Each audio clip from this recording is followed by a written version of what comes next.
The astronauts arrived on Mars and were terrified to discover that, unexpectedly, the air on this planet was actually breathable. The teammates who quickly learned that the air contained oxygen hurriedly lifted their helmets and took deep breaths of the fresh air. However, at this moment, astronaut Jack became suspicious. They were on Mars, facing a vast desert stretching as far as the eye could see. How could oxygen possibly be generated out of thin air? The biology professor believed that this wasn't something they should be concerned about right now. Their Mars lander had been completely damaged, and Captain Annie and the spaceship above couldn't land to rescue them due to insufficient fuel. The three of them could only trek 100 kilometers to find the probe ship left by the Soviet Union 30 years ago. They would use it to leave Mars and dock with Annie's spaceship. This was also the only hope for the three astronauts to survive. What they didn't know was that not only had oxygen appeared on Mars, but so had life. Before they could figure out what was going on, Annie suddenly contacted David alone from above and told him some bad news. It turned out that because the Soviet probe ship was 30-year-old equipment, its internal space was very cramped and could only squeeze in 2 people to leave Mars. One person would have to stay behind and sacrifice themselves.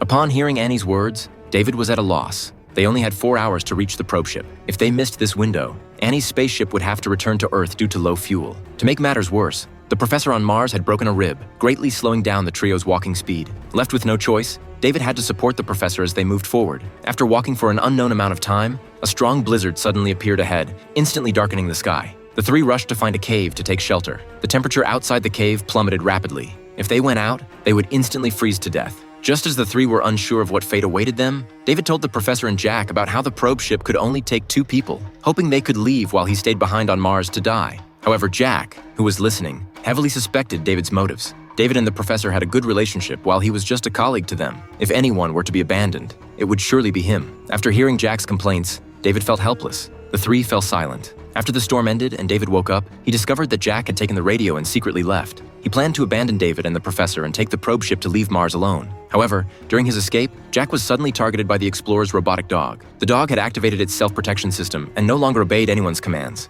In the end, it killed Jack with its sharp claws. After the robotic dog left, David hurriedly took the radio and prepared to find the probe ship. The two hadn't gone far when they were shocked to discover a large amount of algae. It turned out that this was what had produced oxygen on Mars. Only then did the two realize that this algae had been planted by humans on Mars before. They never imagined it would truly change the environment here. Moreover, life had appeared around the algae. It seemed they survived by eating the algae. The biology professor hurriedly collected the insects, preparing to bring them back to Earth for research. Their journey this time was of great significance for human migration to other planets. Finally, they drove the probe ship and left Mars. In the end, he and Annie quickly headed towards Earth with the Martian life samples.